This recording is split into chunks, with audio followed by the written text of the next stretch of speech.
Hello everybody, welcome to the Fragrance Lair, and today I have for you is an unboxing and first impression. Now today's fragrance will be from the house of Carolina Herrera, and it's called 212 VIP for Men. The box says this is a private party, NYC. I think that's just a tagline, I don't think it's the actual name, I think the actual name is just 212 VIP Men. Well anyways, into the fragrance. This was released in 2011. It's a Oriental Woody. The perfume behind this is Emil Cooperman. Okay. The notes are as follows. You get vodka, passion fruit, mint, gin, spices, pepper, lime, some woodsy notes, caviar, interesting, ginger, leather, and amber. Very interesting. I'm intrigued. The group is Oriental Woody. So before we get into anything fragrance-wise, let's take a look at the box. Nothing really too interesting. It kind of has like the classy formal look with the black and white. Usually those two colors on a fragrance kind of convey a classy formal look to it, in my opinion. Got some information on the back, the website, the Carolina Herrera symbol right there. And front you got that.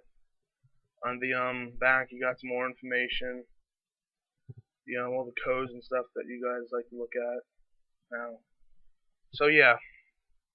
I've been reading a lot of Fragrantica. I've been hearing people comparing it to 1 million, so let's see there's no cinnamon in that. I don't really understand where 1 million would kind of pop out in this. I really don't see it, but let's get into it. So, yeah, this is my first fragrance from the Carolina Herrera house. So I'm kind of interested to see what she's all about. I like the box. Like the texture of the box kind of has like, I don't even know how you'd really kind of texture this is, but I like it. The writing is embossed. You can actually feel the writing. The Carolina Herrera thing right down there kind of has the Burberry writing to it, the font style. Now, think if you like, I don't even know what kind of box this is. This isn't generic kind of cardboard box. I mean, it is a cardboard box, but it's not the feeling that you usually get from these boxes. This is the smallest size. I think it comes in a 1.7 and a 3.4 fluid ounce. This is the 1.7 50 mLs. So before we get into smelling it, I'm gonna tell you what the top notes are in this fragrance, so we know what we're looking for. So you got lime. You got the very interesting caviar note. Curious about that one. You got pepper, ginger, and to round out the top, passion fruit. So let's get into the box and see what the bottle looks like.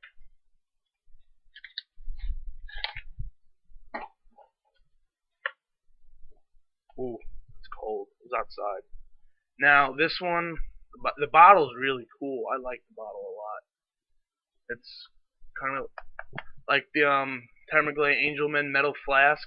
It's kind of like that, but not really. Wow.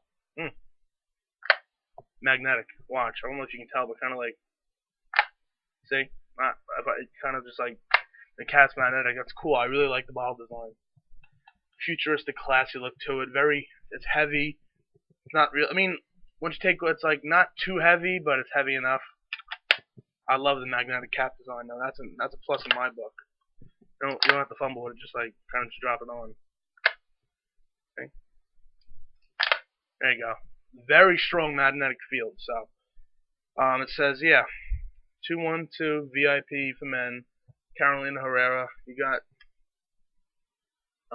made in Spain, eau de toilette, concentration, some stuff on it. Anything else really around here that should be noted? No. It's a very nice bottle. I love this bottle. Kind of has the I don't even know how to really explain this. I don't know, but it's cool. I like it. Nice bottle design. But let's see what the scent is. Now, before we get into the scent, I'll let you guys know what Fragrantica thinks when it comes to the silage and the longevity. Longevity, the majority is saying it's heavy, so it's soft, moderate, heavy, then enormous. Heavy's like nearly beast mode, but not just there.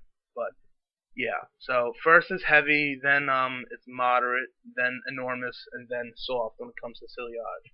Now for the longevity, it's long lasting, which is the second highest longevity behind very long lasting.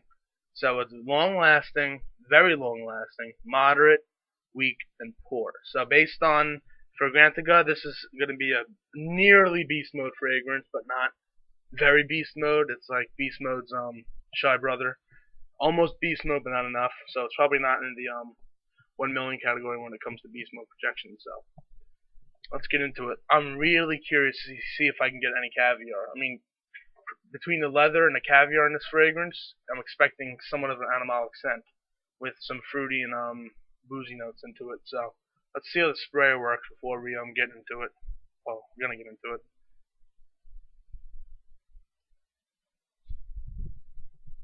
Not bad. Good coverage. Now, oof, kind of the synthetic properties kind of like burn your nose a little bit when you inhale it. Don't inhale it, but normally smell it. I mean, yeah, you definitely get some 1 million sweetness from 1 million, but this is a little bit more fruity when it comes to like citrus. I get a lot of lime from this. I get the passion fruit as well. Some pepper, ginger. The only thing I'm not getting from this is the caviar, actually. The lime, the pepper, the ginger, and the passion fruit is all playing around with each other in this fragrance, which is a good thing because I was happy. I hate when you have a top note that has like 6 or 7 top notes and only one come through. It's kind of annoying, but all of these except for caviar come through. But yeah, I don't really get much 1 million. I mean, not really much at all. So if you were to have 1 million and then you wanted to get this, I wouldn't say no because it's a 1 million clone, but it's not. So that's why I wouldn't say no. I mean, it's maybe a little too sweet for some noses, but not too sweet like 1 million. Like if you think 1 million is too sweet, then you probably would you probably do better with this because it's not as sweet. But it's definitely as sweet. Now, as it's starting to dry down already, and the mint properties and the boozy properties are starting to settle in to it now. But I have a feeling we have to wait a long time for the leather, the amber, and the woodsy notes to come through for the base. But as of now, it's a very nice fragrance. Could you go clubbing with this? Depends. I mean, I don't really see it as being like cutting through the 1 million of the miles or the clubbing scents that people wear, but depends on what kind of club you're going to. It's not. Don't wear this. I don't think you can wear this in the spring. I mean, not the spring. You could in the spring, but summer, I don't really think it's the best idea. That magnetic cap though is a beast, but this stuff in the summer won't mix. I mean, if you can catch a coolish summer night, maybe, but most part, I wouldn't touch this. I mean, this thing could probably do really good in between 35 and 55 degree weather. Maybe 60s if you go a little easy on the trigger, but anything more hotter than that, Fahrenheit wise, you're not going to really be able to pull it off successfully without making some people kind of like die. Just kidding. This channel is all about marshmallows and gumballs. No unhappiness here. But yeah, it's not. It doesn't have that sickening sweet quality that 1 million has. It's not. There's no cinnamon in this, so that's a big difference between this and 1 million. But yeah, you get a lot of lime in this. That's the first thing I really pick up on is the lime, and the passion fruit as well. Between the top notes, first is lime, then passion fruit, and then ginger, then pepper, then all the way down below is caviar. You almost get no caviar in this. So the lime is the most extensive in the top, and all the way down, nearly non-existent, is the caviar. I mean, there's like 98% of this no animalic so far, and then 2% you get a little animalic, which is okay. It adds a little bit more depth and darkness to this rather than light fragrance. What I mean by light, I mean there's not a lot of dark stuff in here. There's no like strong woods. There's no like cinnamon. There's no oud. There's no myrrh. There's no like incense. There's no smoky leather in this yet, because there is leather behind it now. So the caviar adds a tad bit of darkness to this, a very tad. Not even a tad. I don't even know what's less than a tad. That would be it.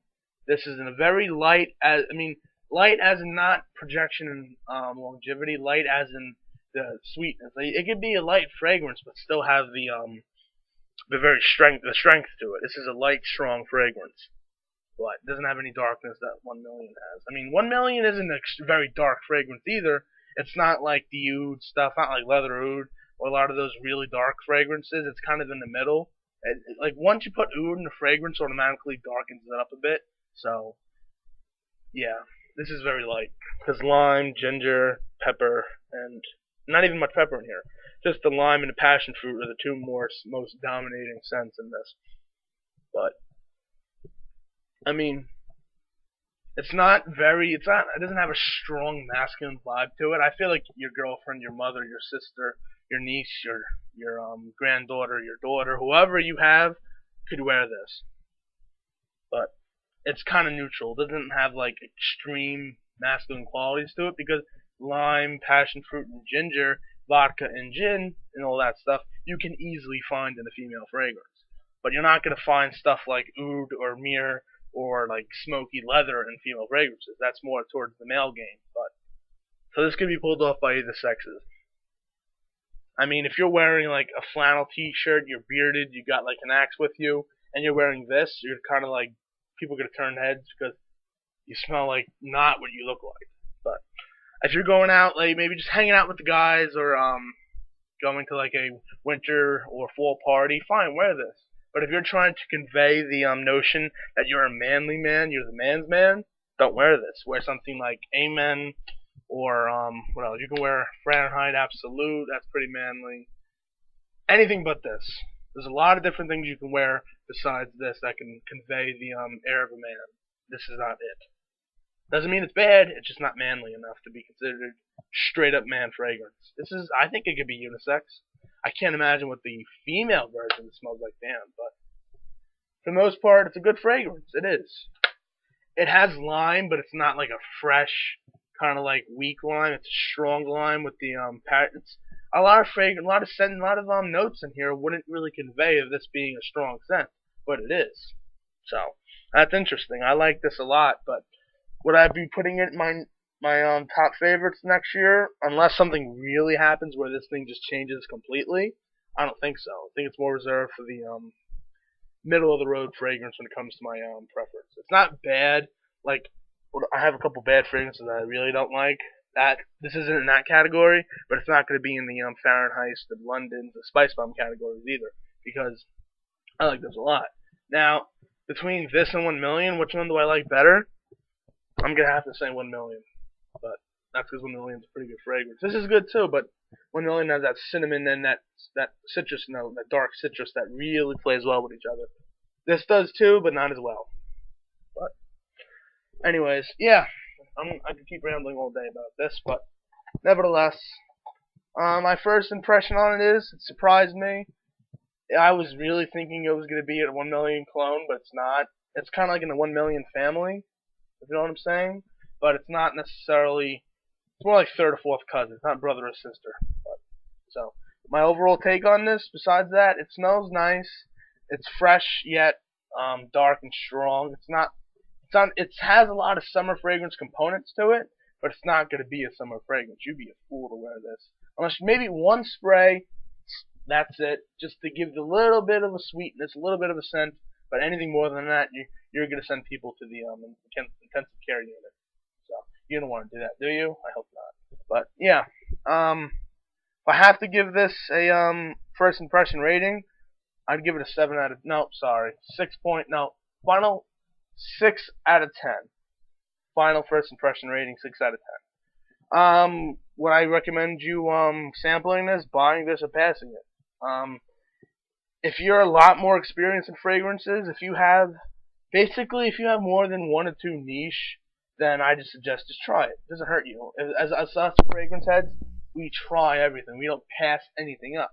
But it's kind of expensive too, 50, $60. That's what my mother got it for. I mean, I probably could find it cheaper, but I wouldn't recommend paying that much for it. Probably 25 to 45, even 45.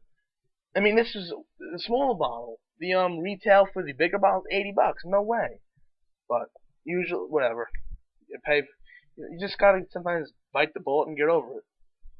But anyways, yeah, that's 212 VIP for Men, Carolina Herrera.